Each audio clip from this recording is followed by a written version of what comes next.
All right, guys, let's talk about greatest common factor and how it helps us with factoring. Okay, so we're going to go through 3 levels. We're going to start at the basic level, then we're going to throw it into algebraic expressions, and then we'll go one step further when suddenly we can have variables in there. Okay, so here's what we're doing. What's the GCF of 6, 8, and 12? So you're thinking like, what's the biggest number all of them can be divided by? Okay, the same number that they could all be divided by. If you're not sure, I love setting up these factor trees, right? So I say 6, what multiplies to 6? Well, 1 times 6, 2 times 3, okay? I have 8, you do 1 times 8, 2 times 4, and then with 12, okay, 1 times 12, 2 times 6, 3 times 4, then 4 times 3. Once you start repeating, you know you found all your factors. Okay, once you're here, it's which number is the biggest factor that they all share. And so right here, all of them have 2. So that's the greatest common factor for those 3 numbers. Okay, it can't be 6 because 6 doesn't go evenly into 8. It can't be 4 because 4 doesn't go evenly into 6. So it has to be 2. Okay, so again, GCF, greatest common factor of 20, 36, and 40. So set up your tree and then look for what's the biggest number they all share in their factor tree. Okay, so once you have your tree set up, then you go on the hunt for what is the biggest factor that you see they all have listed. Okay, so if I look here, I'm saying 4 is going to be the greatest one that they all share. So the greatest common factor would be 4. So I love these trees because it's a really good visual. It's going to help us with what we're getting into. So if at any time you need to do that, do that. But I also want you to see that you can use a calculator to help you with this. So if at any point you're not sure about factors, it's your nemesis, you just jump into the Desmos calculator. I'm going to do 48. Say I don't know the factors of 48. So I'm going to go 48 divided and watch. I'm going to start with 1. Go in order and just see, okay, if it gives you a whole number, there's a factor pair, 1 times 48. Cool, that works. I'm going to delete that, put a 2. Okay, 2 and 24, 3 and 16, 4 and 12. 5 is a decimal, so no, don't include it. 6 times 8. Okay, nope, 7 doesn't go in there, and then I'm back to 8 and we start repeating. Okay, so use that to help you create your factor trees. I don't want you spending forever on that. Use the tools that you have to help you build that so that you can have that visual. Okay? If we can find greatest common factor, that helps us once we level up into algebraic expressions now. Okay? So here we go. We have 6x plus 9. And what's happening here is we have this algebraic expression. This is a product. So we're trying to figure out what did we multiply that gave us 6x plus 9 as the product. Okay, so what did we multiply? So we're kind of reverse engineering distribution here. So we're going to still do the same thing. We're going to look for that greatest common factor with our numbers first. Okay, and I'm going to show you a whole lot here to help organize your brain until it clicks and makes sense. So I'm listing my factors of 6. And then I'm going to list my factors of 9. And again, you could jump into a calculator at any point. And I'm looking for the greatest common factor. Okay, greatest common factor I see is they both have 3.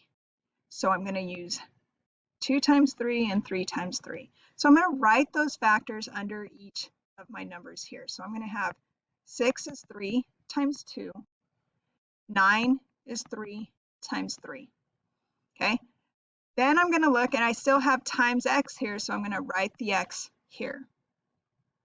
Okay, this is the row I'm going to look at to start creating my factored expression.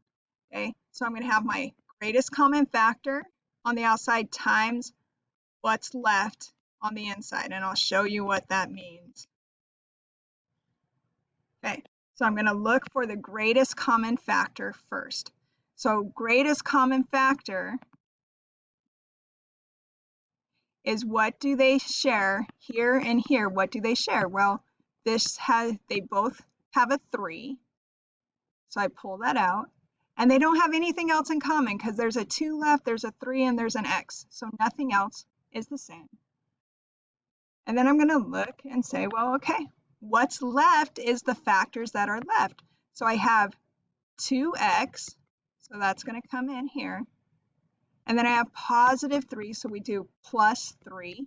And it's being separated by addition because it's separated in the product. Okay, so this would be our factored form.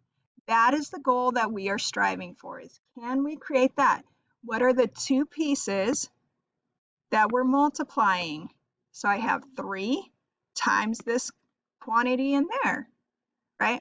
And a real quick way to check that is I'd say, okay, if I take that, if I were to distribute it back into it, multiply it through, I should get back to 6x plus 9, right? So 3 times 2x is 6x. 3 times 3 is 9. Boom, it works. I know I factored correctly. So this is what we're going for. Okay, so let's try it again. Negative 20y minus 5z. So first I'm looking at my numbers. I'm going to ignore the sign for right now. Okay, and I'm listing the factors because I want to see what's the greatest common one. And I see that it's 5. So that's what I'm going to list under here. So I'm going to have negative 20 is going to be that 5 times 4. 5 is going to be the 5 times 1. Okay, and both of these have a negative, so I'm actually going to pull a negative out in front as well. Okay, then you put what's left. So I have the times y here and times z here. Okay, we're going to focus on this to find the GCF. That's my question. What's my GCF? Because we're going to build our factored form. Greatest common factor times what's left. Okay, so they both have negative 5. So I'm putting negative 5 out here. And then I go, look, what's left over? That's going to go inside. So I have 4y. And then I have plus 1z. And that's my factored form. This is our goal. That's what we want to be able to do. Can I figure out what I multiplied to get negative 20y minus 5z? Okay. Try it again. 40b plus 80c minus 20d. Well, hopefully when you're looking at these numbers, you see that they're all multiples of 20. If not, please use those trees to give yourself that visual of what you need. Okay, but you're going to find out that it's 20. So I know that it's 20 times 2 gets me 40, 20 times 4 gets me 80, and 20 times negative 1 gets me negative 20, and then I still have the variables. So I'm going to write all of those variables here. And now we look, what's the GCF? What do they all have in common? Well, when I look, all of these have 20. So I'm going to pull 20 out front and then write the rest of it that's left. So I have positive 2b plus 4c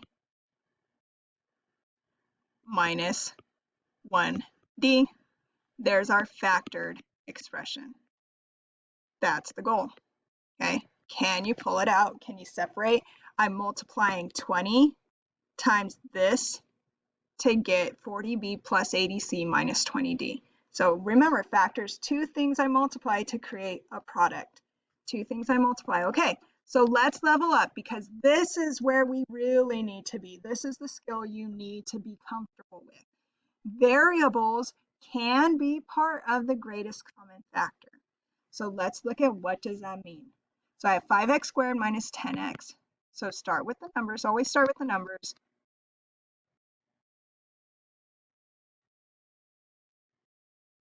Okay, and I know, hey, it's going to be 5.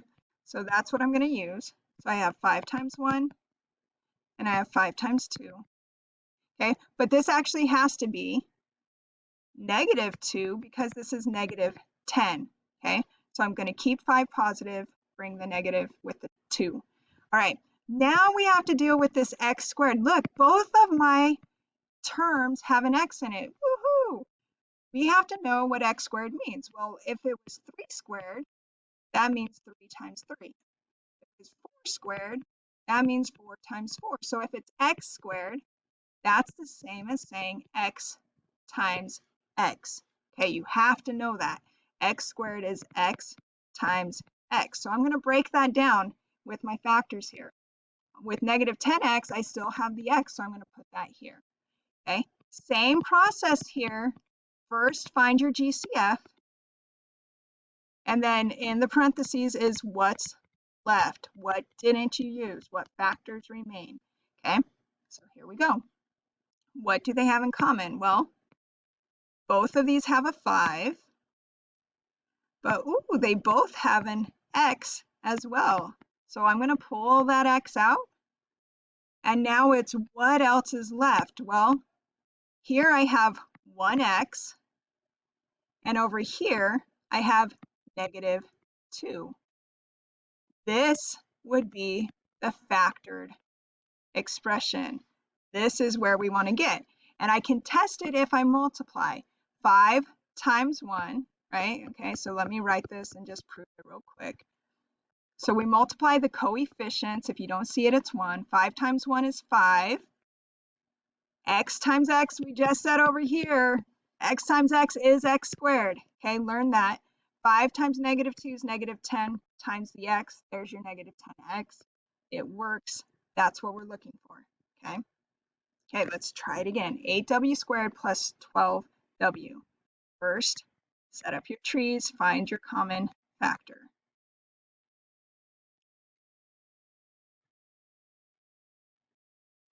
Okay, so I see that it's 4.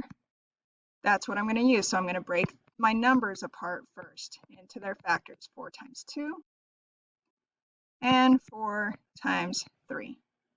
Okay, now I deal with that variable. W squared is w times w. So I'm going to rewrite that as w times w. And then I'm going to have w here. Okay, look for the GCF times what's left.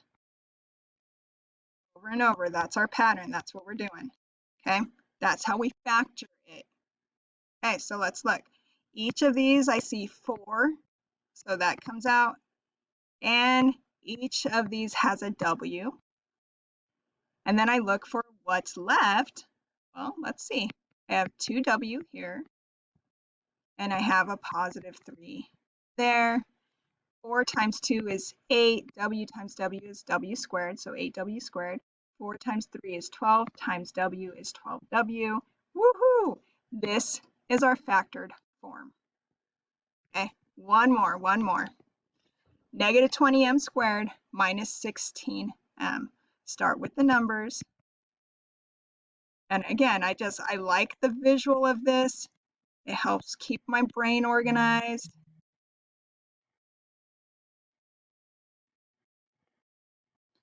And I see, hey, 4 is the biggest factor they share, so we're going to use that. So 4 times 5, and we have 4 times 4.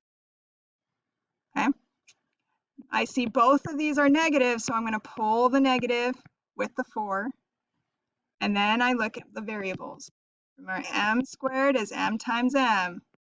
So this is m times m, and then I have the m here. Okay, now go hunt for the greatest common factor.